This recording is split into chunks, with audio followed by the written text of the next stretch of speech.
Hey guys, and welcome to another Cuphead video right here on TetraBitGaming. So it's been a few months since I made my Cuphead bosses from worst to best ranking video, and there really hasn't been much for news on the Cuphead front. Until this week. The Art of Cuphead Art Book has just been released, and I'm very happy to have gotten my hands on it. This book is chock full of conceptual artwork and developer notes that give us a better look into the development of the game and its history.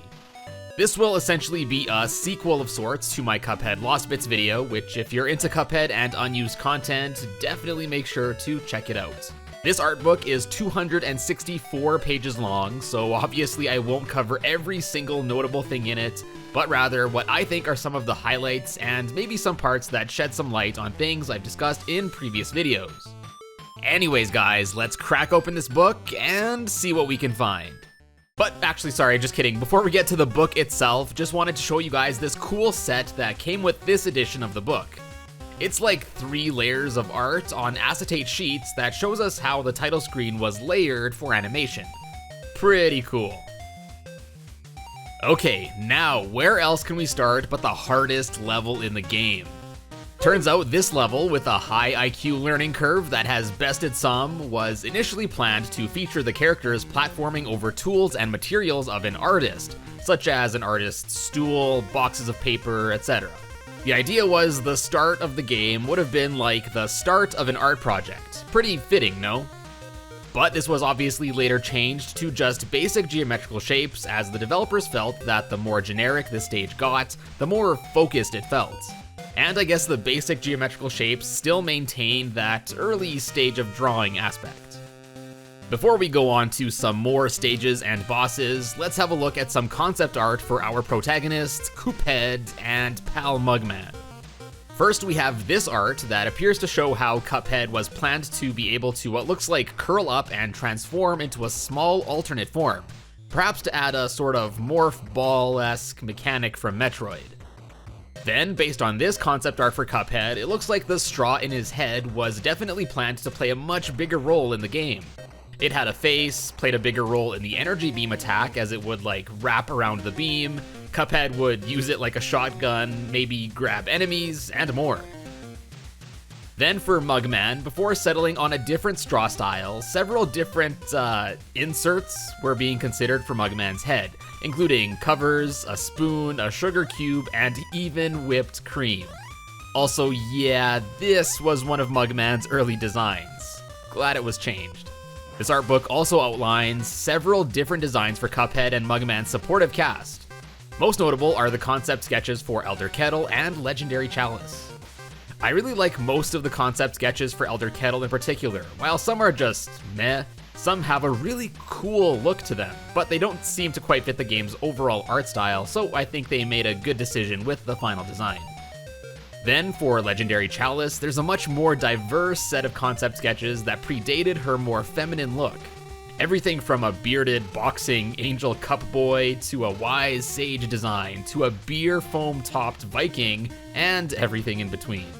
I think it's funny to think this character was considered to look like this. Quite the difference. Now moving along to the rest of the game, let's talk about the overworld itself. Looks like before going for a more open world contract-based system, the game was initially planned to have a more basic and linear overworld map. With a start, several levels, and an end boss, this was certainly more akin to something like Super Mario Bros. 3 or Super Mario World. Interestingly, even in this very early concept sketch, we can see some of the boss and stage ideas were already in place, where they more or less ended up in the final game. A forest stage at the start, a Plantboy in World 1, this looks like the castle from Grim Matchstick in World 2, and a pirate and ghost boss were already considered. There's also the sketch of the final world, which, based on the random boss idea on the way to the final boss, this may have been an idea that transformed into the King Dice fight dice roll mechanic.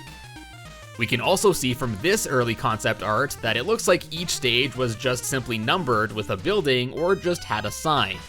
I'm glad this was changed in favor of something a little bit more creative. Alright, next let's get to some of the boss fights. First up, we have the Root Pack. So I initially mentioned Betty Beat in my Lost Bits video way back, and now finally we have some more information about her.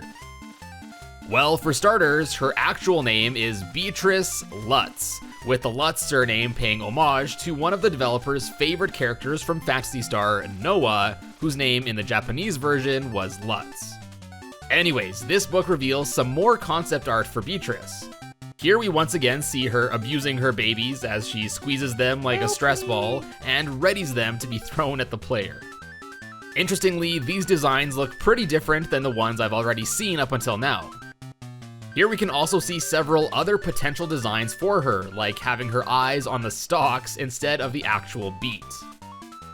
Then, also for the Root Pack, we have an early baby version of Ollie Bulb the Onion. I guess Studio MDHR was doing baby characters before Baby Yoda made it cool.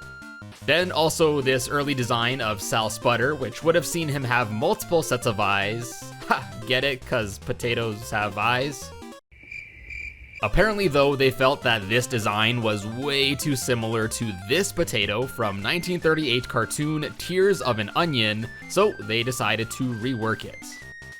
Next up is Hildaburg, of which we can see early scrapped designs, such as her looking more like Disney's Oswald the Lucky Rabbit, some sort of meteor form, different Zeppelin designs, looking like a cloud, a sun, a dragonfly, and a pig that would have exploded into bacon?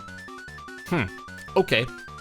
Anyways, it's quite clear that other than being a Zeppelin, the other theme of this fight are astrological signs. In the game, Hildaburg will take form of 3 of these: Sagittarius, Taurus, and Gemini. But this art book reveals that several other constellations were being considered. These included Leo, Cancer, and the Big Dipper, or Ursa Major. I'm honestly really curious as to what sort of moves these other forms would have had. There's also this early design for the Gemini twins, in which they were just to appear as 2 floating heads that would coordinate attacks and even merge to do some sort of super attack. Alright guys, there's no chance I'd make a Cuphead video without mentioning Plantboy, so let's do that. This book shows off some pretty unsettling early designs with even crazier eyes, which I didn't think was even possible, and also Cagney Carnation having several sets of eyes. Yeah, I'm certainly glad they went with this and this instead. We can also see some scrapped attacks for Plantboy, like a nose projectile attack, flinging mud, and like spitting out a fuzzball, or having a hand come out of his neck to throw the ball at the player. Moving on, there's also several different concept designs for Baroness von Bonbon, many of which made her look way more sane than the final design.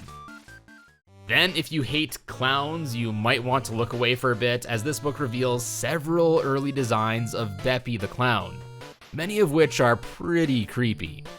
Whereas many of the concept designs in this book seem more lame than the final version, in this case, I think Beppy's final design is way less scary than some of these. Next up is Walle Warbles. Here again are several scrapped design ideas for this fight, like it involving a flying turtle instead, a turtle on top of another turtle, who is then on top of a bird. Then, I guess once the bird idea was favored, we can see other scrapped ideas like this being the Zeppelin-themed fight, multiple holes in a birdhouse, the bird being inside of the ground beneath a birdhouse, which I think is quite a creative design. Then there's also several scrapped attack ideas like shooting a laser by spinning his head rapidly, a worm laser, a split head laser, firing missiles, and shooting an attack out of the bottom and top of the birdhouse. Then there are also some scrapped ideas for the fodder enemies in this fight, like a sort of bat, a drill-beaked bird, a bird with a bow and arrow, a flying dog with a bone sticking out of its behind, a spike ball with wings, and a little bird with a spike hat thing. I gotta say though, none of these early designs even come close to how awesome literally just strapping a nail to the top of a little burb is.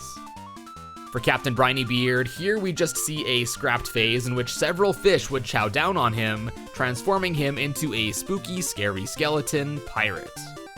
Next, this isn't scrapped or anything, but in my video where I ranked all the bosses in Cuphead, many of you were saying that the ghost mice in the Werner Vermin fight were mere projections, but the developers here say that they are in fact the spirits of mice still trapped inside the cat's belly.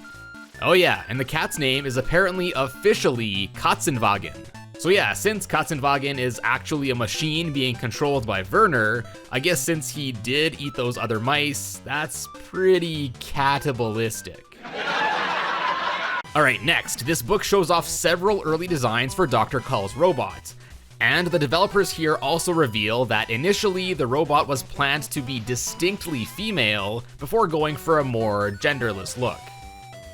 Cala Maria also had several scrapped concepts like different headgear, including some tiaras and a crown.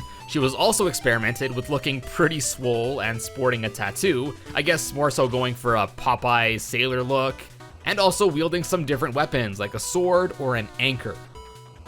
This book also outlines the process the developers used to determine a color palette for a character.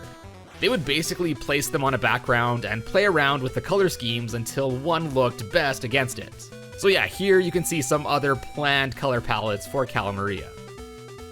Then up next, one of my personal favorite fights in the game, the battle with Sally stage play. Now I've talked a bunch about this particular fight in my previous Cuphead videos, and that's because not only did this stage have a bunch of content removed from it, but some of it was actually brought back in a future update. And I'm happy to announce that this book reveals even more content that didn't make it into this fight. For starters, we got some concept sketches for the toddlers from the second phase, which suggests that maybe they were once planned to play a bigger role than just throwing milk bottles at the player. And also there are several early designs here for the nuns that were once scrapped but later did get added. And to quell all the naysayers, yes, the nuns are in fact throwing rulers, not crosses, at the player. Anyways, back to the main fight. Apparently the fight was initially planned to have even more branching paths than the one we got. One of these would have been a turn of events in which the husband would have died and she herself would have become a nun. And then another scrapped alternate path was one in which the priest that pops up in the background in the second phase once in a while would dress up as Cuphead and apparently cause all sorts of trouble. Now I think that would have been pretty funny to see. Also, from these concept sketches for the backdrop, it looks like several other ideas were toyed with, such as what looks like some sort of dungeon or mad scientist laboratory, and what looks like either a torture chamber or maybe a magic show. But based on this guy's expression here, my bet is on the former. Now onto the last segment in the game, let's start with King Dice. First, we can see that there were several moves for King Dice that were considered, but ultimately scrapped. These include King Dice spinning his head and shooting projectiles, swiping at the player, singing musical note bombs at the player as he closes his hands together slowly, other musical note projectiles, clapping, teleporting around, a big dice head slam, a pirouette dash, playing what looks like a clarinet, some drop dash kick attack, and slapping down at the table. In the final release, King Dice really has only one move, which is kinda disappointing, so it's unfortunate that all of these moves were scrapped, as it looks like the King Dice fight was once planned to have a bigger emphasis on music. I suppose this may have been a time before the King Dice fight consisted of several other sub-boss fights within it, so to make the fight not overly long and complicated, I guess they needed to cut down on his moves. And speaking of the sub-bosses, the concept art here makes it appear that enemies like Mangosteen, Chips Bedigan, and others were once just planned to have been smaller enemies in this fight. I guess the developers felt that it made more sense to flesh out these designs into their own proper sub-boss fights. Here we can also see early designs of the walking playing cards and yet another scrapped card attack in which it looks like the cards would fly up or down at the player. And lastly, for the King Dice fight, this book includes a literal behind-the-scenes look at the background of this fight in its unobstructed entirety, which I thought was pretty cool to see the small, normally unseen parts on the bottom. Now onto the final boss of the game, the Devil. Here, once again, we can see early scrapped concepts for the devil's chair, as well as some scrapped alternate designs of the devil dressed as what looks like a businessman, a king, and a jester. Then there are also some scrapped designs of his ram form, which, I'm not gonna lie, he kinda looks like Cusco to me. Unfortunately, this art book doesn't spill much info at all about the delicious Last Course DLC that is still upcoming as I'm making this video. It even still lists the upcoming bosses as Untitled Snow Boss and Untitled Mountain Boss. But it is still really cool to see some concept sketches for them both, as well as Miss Chalice and Chef Saltbaker. Guys, I seriously can't wait for this DLC to come out. And lastly, I just wanted to show you guys a quick glimpse at the many smaller NPCs and run-and-gun stage enemies that were scrapped. There are a lot of really cool ideas and unique designs here, but of course I understand it's unreasonable to include this many different enemies, so it makes sense why some of them had to be cut.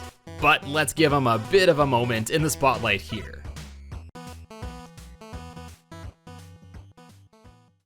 And yeah, those are my favorite things that I found in this art book. I'm not gonna lie, I was kind of hoping for some more scrapped bosses or information about early bosses that we already know were scrapped, like Patchy Patchy, the Giant Spider, Card, and the Light. I'm honestly kinda surprised there was like no mention of any of these at all. I guess that can only mean one of two things. Either A, some of these are being reworked to maybe be added to the upcoming DLC, or 2, the developers just don't want to acknowledge these at all and would rather most people just not know about them. In any case, this book is fantastic, and if you would like to learn more about the things I discussed here or about the development of this game in general, I highly recommend you check it out. It gives some really cool behind-the-scenes insight into the game. And that just about wraps up this video. If you enjoyed it, be sure to drop a like down below, and if you want more Cuphead, check out my other videos like where I rank all the game's bosses by clicking or tapping on the card right here. Be sure to subscribe here for future videos, swing by my other social media things which are all linked in the description below, and if you want to support the channel, check out my merch over at TetraBitGaming.com, or consider becoming the latest member of the Bit Club. Click on that join button below for more information. Anyways guys, thanks for tuning in, and I will see you in a bit.